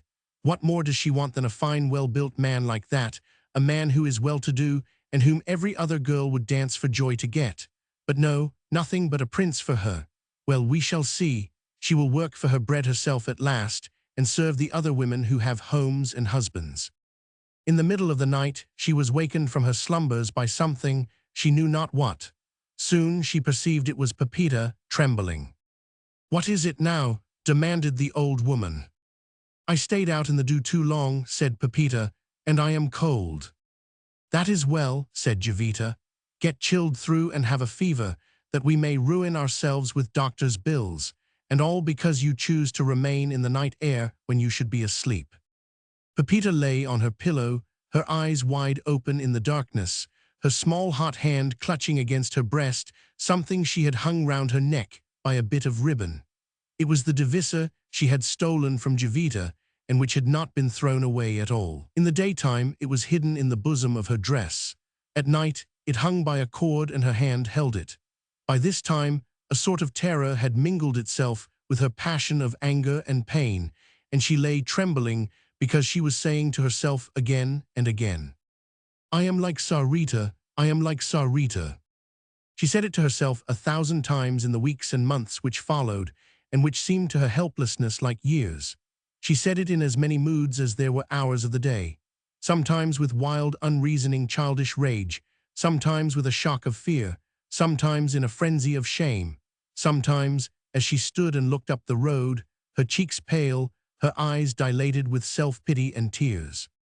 I am like Sarita, yes, Sarita. She remembered with superstitious tremor all the things that had been said to her of the punishment that would fall upon her because of her hard-heartedness. She remembered Jovita's prophecies and how she had mocked them, how cruel she had been to those who suffered for her, how she had laughed in their faces and turned away from their sighs. She remembered Felipe, whom she had not spared one pang, Felipe, at whom she had only stared in scorn when he wept and wrung his hands before her. Had he felt like this when she sent him back to Seville to despair? A cruel fever of restlessness burned her. She could find pleasure no more in the novelties of the city, in the gaieties of the gardens, in her own beauty. Sometimes she was sure it was magic, the evil eye, and she slipped away, poor child, and knelt in the still, cool church and prayed to be delivered. But once as she was doing this, a sudden thought struck her. Not to think of him any more, she said, knitting her brows with yet another new pang. Not to remember his face, not to remember his voice and the words he said. No, no.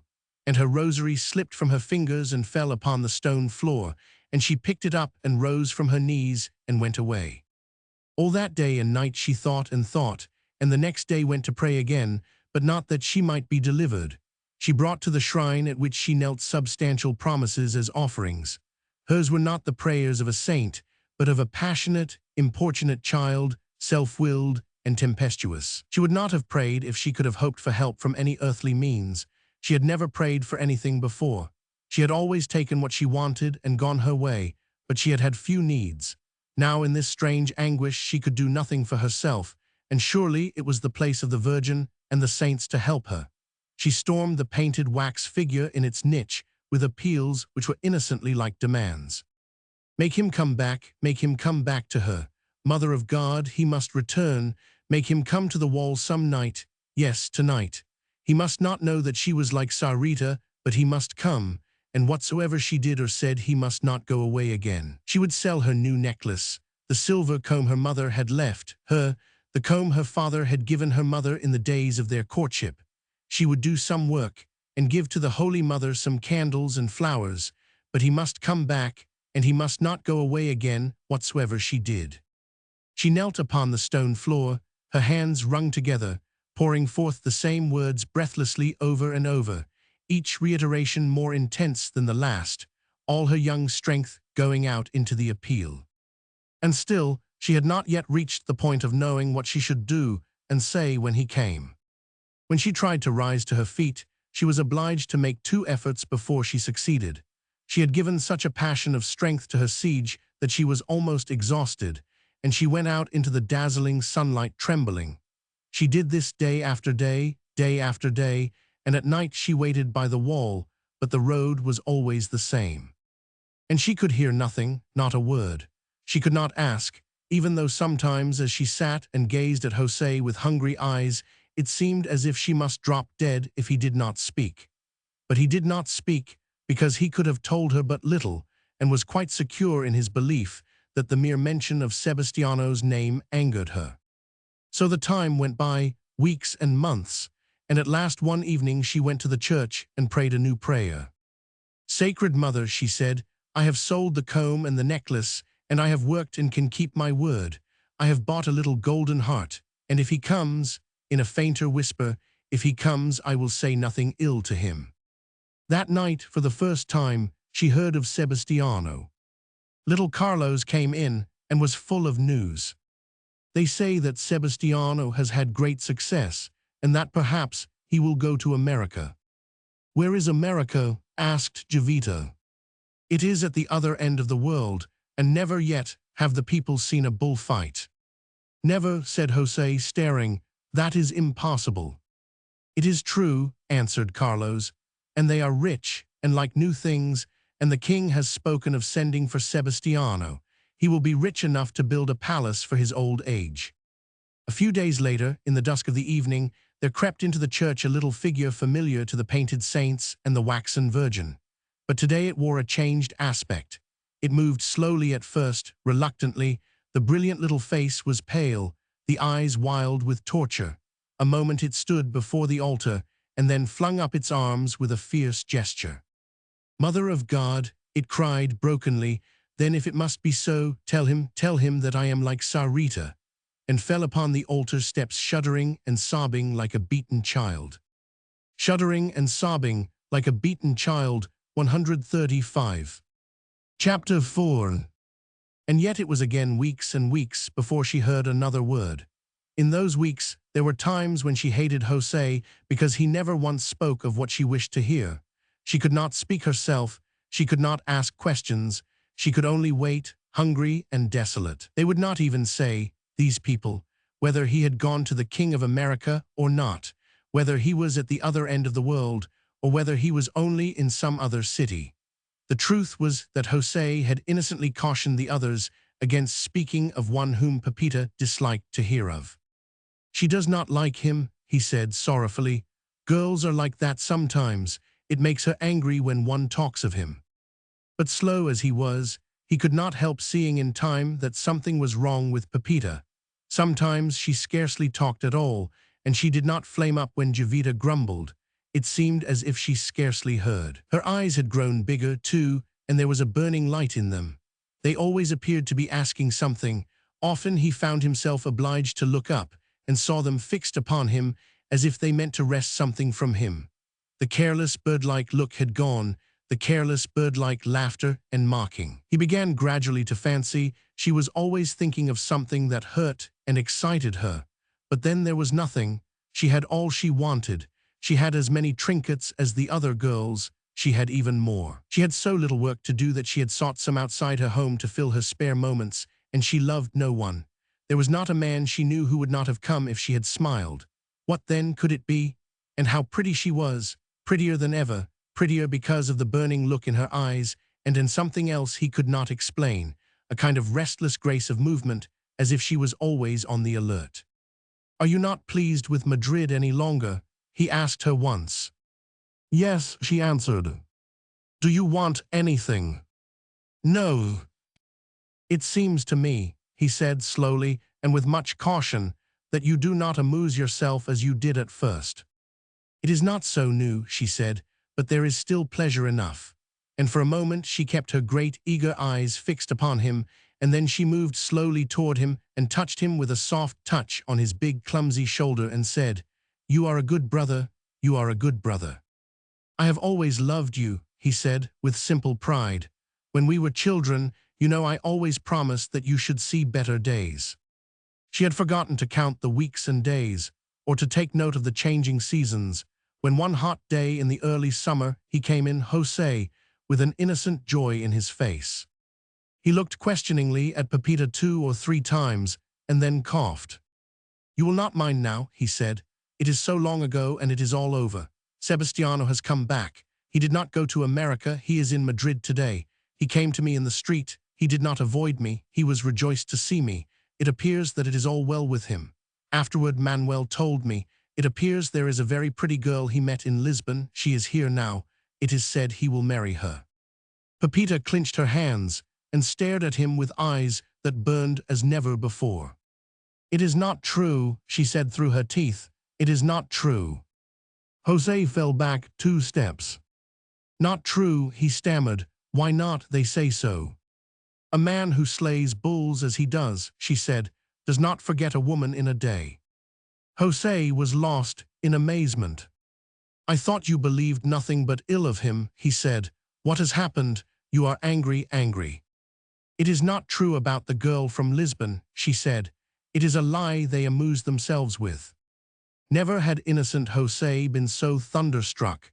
This was beyond his understanding. He was afraid to speak and kept looking sidewise at her as he ate his soup, but she said no more. "What has happened?" he said to himself over and over again. "Will she not allow him to marry another, though she does not want him herself?" Later he went out again. It must be confessed that he went in the hope of seeing Sebastiano, or at least hearing of him. There was no difficulty in hearing of him. In the wine shops and at the street corners, he was being talked of in every group. Of what else could people speak who knew he had returned? How there would be sport, how there would be pleasure. Life began to wear a more vivacious aspect. And what had he not done since he had left Madrid? Such success, such adulation. The impression among his adorers was that the whole world had been at his feet. Here and there one could hear snatches of song of which his name was the refrain. It was only because he so loved his own people that he had refused the magnificent offers made by the King of America. He had refused them. He had chosen to remain in Spain. He had come to Madrid. Soon he would appear before them again. He had even gained in strength and dexterity, and as to his good looks, what a dashing, handsome fellow. José had the good luck to see him again, even to speak to him. What fortune, what happiness! The honest fellow felt himself overjoyed. They were to be friends again. It was quite late when he found himself walking homeward over the white road again. He had drunk wine enough to make him feel quite gay, and as he went he sang now and then a verse of a song about the joys of the bullfight. When he was about halfway home, he thought he heard behind him the sound of rapid feet, light feet running. He stopped and looked back. What was it he saw or thought he saw? Was it a small dark shape which flitted instantly into the shadow of the trees? It looked like a woman who did not wish to be seen. Well, he would not look then. What was the use of giving her trouble? He tramped on, perhaps a little more slowly.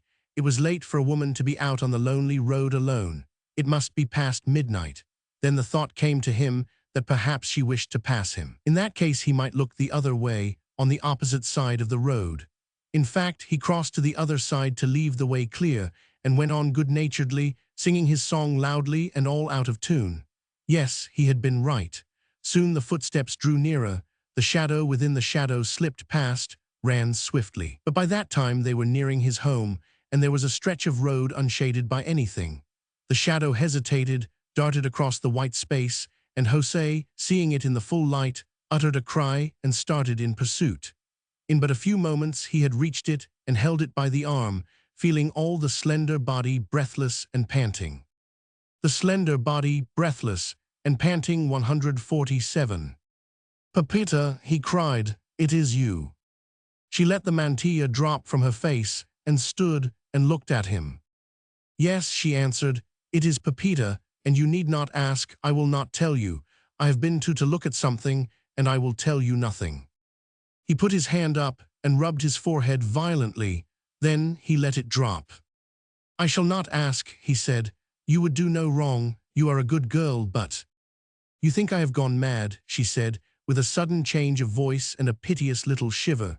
"Who knows? Perhaps someone has cast the evil eye upon me, but I have done no harm, and I shall do none." "No," he said rather stupidly. "You would do no harm. Let us go in, then." And without another word, they went into the house, Pepita to her bed to be awake and gaze at the darkness, José to sit with his head in his hands and thinking 1,000 wild thoughts until he fell asleep. He could not know that where he had been she had been also, that when the snatches of song had been sung she had heard them, that when the people had talked of Sebastiano she had listened, that when Sebastiano had stood in the bright light she had stood in the shadow and watched. She had not thought of danger or of being discovered. She had only thought of one thing and listened for one thing, and once she had heard this thing discussed by some chattering young chulos. "She is a pretty young girl," 151. "She is a pretty young girl," they said, "not as pretty as that other, but handsome enough. She was a little devil, that other. But it is a mistake for a man like him to marry. How can a man feel free to risk his life gaily when he has a woman hung about his neck?" "He will not," she whispered, growing hot all over. "No, he has not forgotten. I have given the little heart and the flowers and candles, and he could not forget while he will come back." She struggled with the passionate persistence of a child. Since she would not give him up, he was hers. But she did not know what to do. There was nothing but to wait in this fever of strange misery and unrest, which grew more cruel every day, and at the bullfight if he would only look, perhaps, yes, if he saw her face, he would understand and come. In the days before the great entertainment took place, she was like some little savage creature at bay. She could scarcely bear to hear the voices of those who spoke to her. Once she went into the church and threw herself upon her knees as usual, but when she looked up her eyes were fierce. "If he does not come," she cried to the waxen virgin, "I will pray to you no more, no more." She knew that it was blasphemy, but she did not care, and before she went home, she bought a sharp little knife and hid it in her breast. "This," she whispered, "this, if it is true about the girl from Lisbon, but it is not true."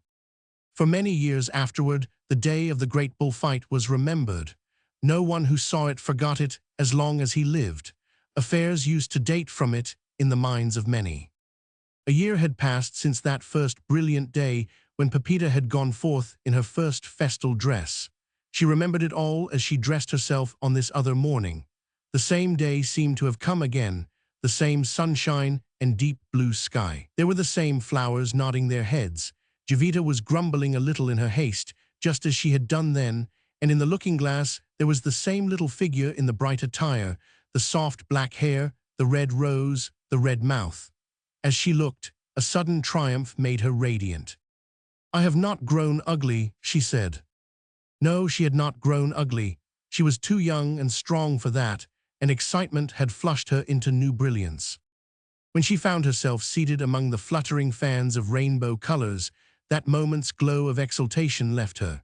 Strangely enough, she could not help thinking of the empty church and the waxen figure before which she had knelt, and then of the nights when she had stood watching by the wall, and then of the sharp little knife in her breast. And then came the clamor of the music and the grand entry of the moving stream of color and glitter dazzling her eyes.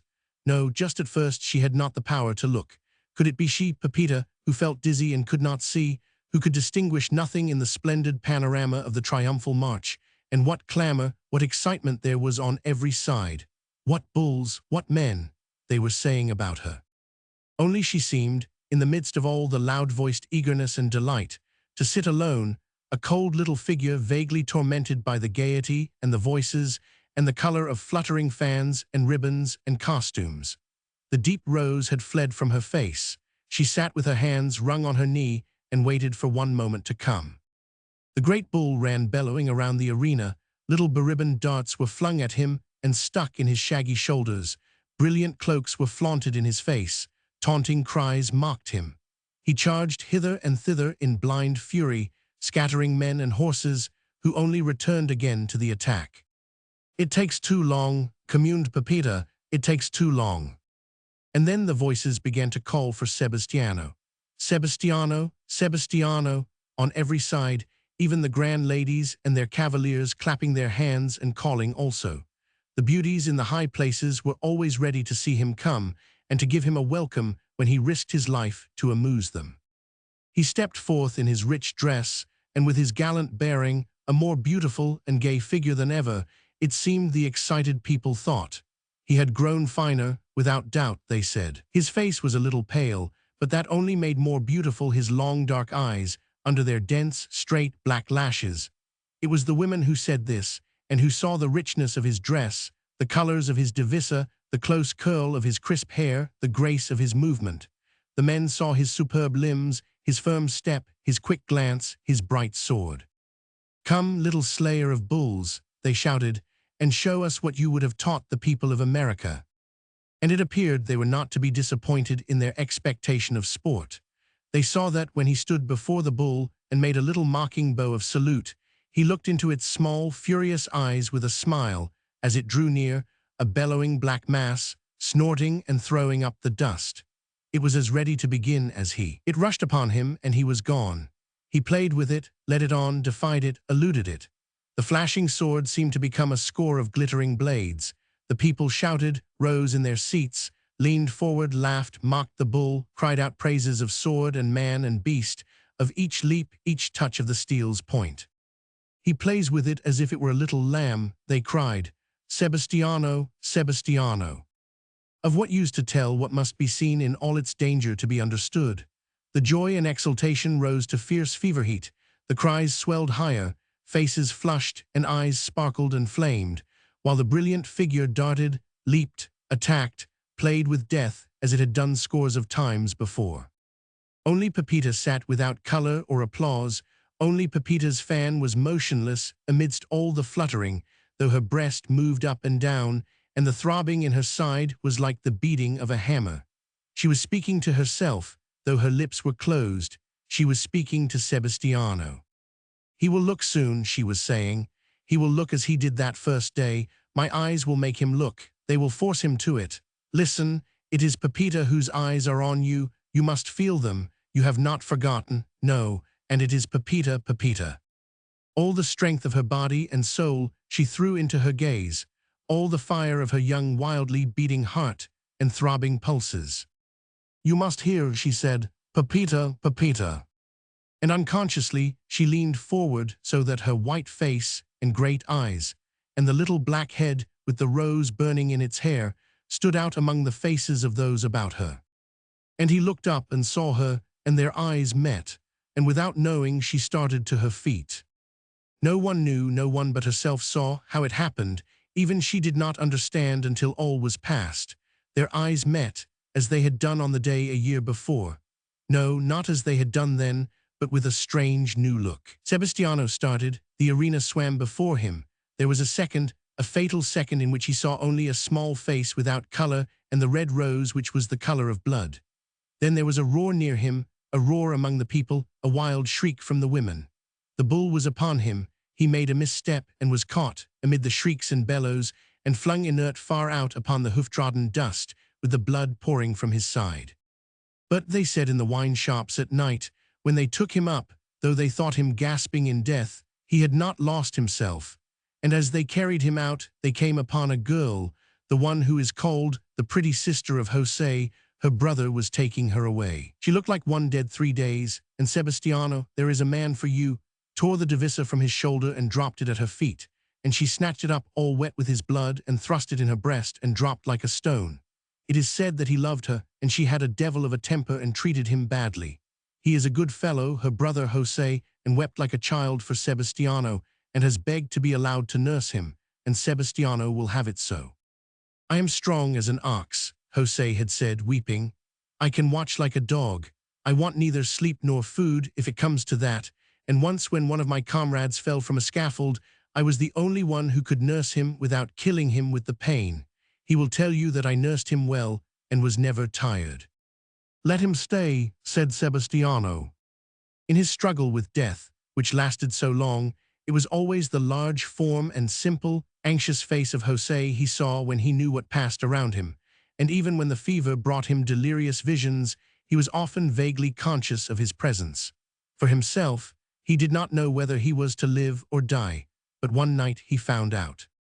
It was a beautiful night, which came after a long day in which those about his bed had looked at him with pitying eyes, and at last a priest had come and absolved him of his sins, and left him with a solemn, kindly blessing, with a soul clear of stain and ready for paradise. He had fallen asleep afterward, and had dreamed not of heaven but of earth, of a red rose in soft black hair, and of a passionate little face whose large eyes glowed upon him. And suddenly he was wide awake, and found his dream a living truth. José was no longer in the room. The moonlight made everything clear, and upon the floor beside him knelt Pepita, her eyes fixed upon his.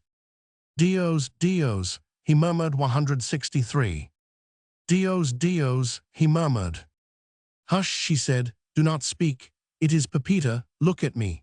They said that perhaps tonight you would die.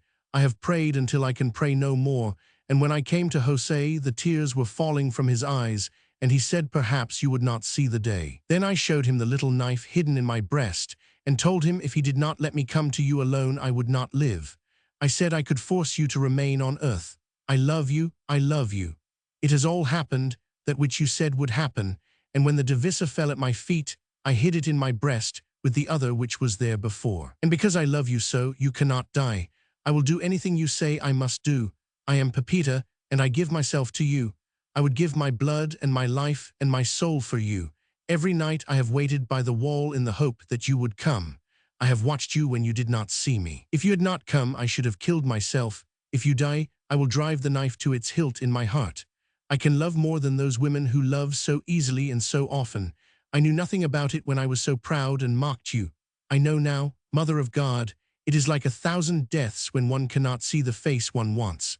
What hunger night and day, one is driven mad by it. She bent more closely over him, crushing his unwounded hand against her heart, searching his soul with her look.